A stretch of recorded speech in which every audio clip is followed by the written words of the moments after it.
Hello everyone! It's time for another update for Skylanders Swap Force, and it's a huge one. I was lucky enough to be at E3 and I asked a lot of questions others didn't ask, so we learned nearly everything there is to know before playing. So let's get started. Before we begin, let's recap over what we already know. Skylanders Swap Force is the third installment in the Skylanders franchise. There's a new portal of power which really is a sleek looking thing, and the graphics have been upgraded to extraordinary lengths, making it look beautiful. The reason for the new portal is to accommodate for the new Skylanders, the Swap Force set. These new Skylanders are interchangeable as their top and bottom halves are connected by a magnet and can be switched with any other character from the Swap Force set. With this new idea, you can create 256 Skylanders from the 16 in the set. There are going to be 16 Swap Force characters, 16 new core Skylanders, and 16 upgraded versions of already existing Skylanders. We'll go over every Skylander announced so far in a few minutes. Another new feature is that the Skylanders now have the ability to jump. This is something people have wanted for a while, so it's good to see it happen. As well as elemental zones from the first two games, we now have Swap Force zones. The Swap Force set have different symbols specifying a power they possess, and those powers are used in this zone. For example, Washbuckler has a ladder on him, therefore he'll do the climbing Swap Force zone that has the symbol above it. Other zones included are rocket zones which allow you to fly, dig zones, bouncing zones, teleporting zones and stealth zones, as well as others we don't fully know about yet. Now, let's get to the new information. Please remember that some pieces of news mentioned here would be old, but it links to the new information, so I'm including it here. Skylanders Swap Force takes us to a new part of Skylands called Cloudbreak Islands. Chaos is back and has another grand plan to take over Skylands. He plans to evilize the creatures of the world. He plans to do this by using a volcano that erupts every 100 years to replenish the magic in Skylands. He plans to evilize the volcano itself and spread darkness across all of the Skylands. It is said that Chaos's mother will feature at some point throughout the story, but we just don't know where yet.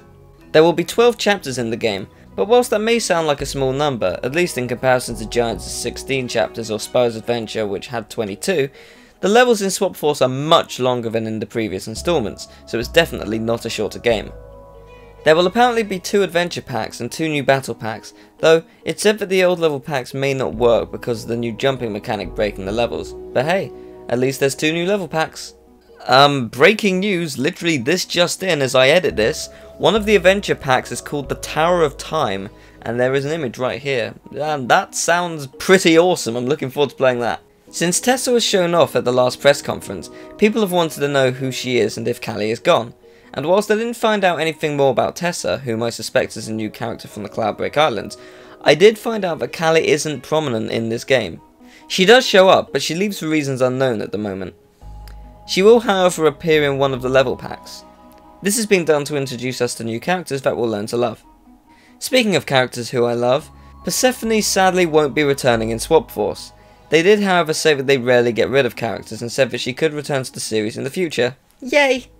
I asked if the heroic challenges would be returning, and they are not. However, this is because they're being replaced by bonus missions. They've been replaced because unless you bought the toys, you couldn't play all of the heroic challenges. Now you can.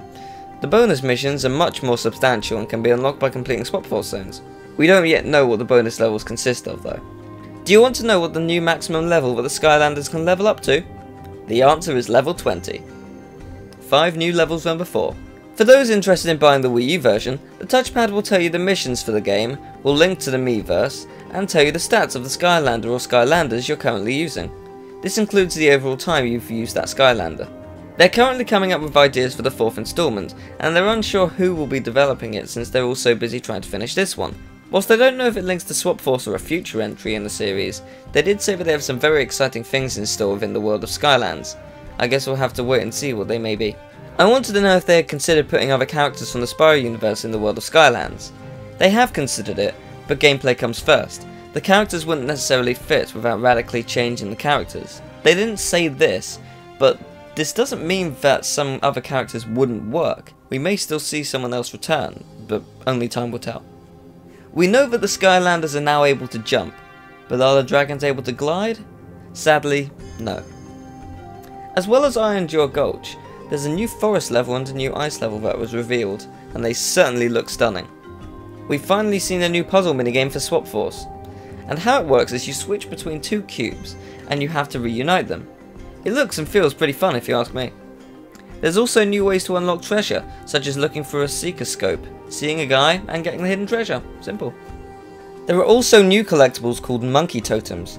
It's unknown whether it's just for the forest level or if it's for the entire game, but there's 3 in the forest level to collect. The story scrolls are back too, and so are hats. There's around 30 or so to find. On top of that, there's not just the elemental gates returning, but dual elemental gates that you can enter either with one Swap Force Skylander with the 2 halves needed, or 2 Skylanders when playing co-op. It's certainly an awesome addition to the game. Someone asked why all of the Swap Force set are male, and the answer's simple. It looked and felt weird having the top half male and the bottom half female and vice versa, so they were all made male. For those who weren't aware, good news! Every old Skylander can be used in Skylanders Swap Force. I think now it's time to reveal all of the Skylanders announced so far. We'll start with the returning Skylanders. We have Series 3 Ninja Stealth Elf, Series 3 Spyro, Series 3 Terrafin, Lava Bartha, Series 2 Blizzard Chill, and although they're just rumours as of making this video, there's apparently a new Chop Chop, a new Wrecking Ball, a second Pop Fizz, a new Trigger Happy, and a new Sprocket. Apparently we may also see some Series 2 Giants announced later on, but we'll have to wait to find out. Now the new core Skylanders.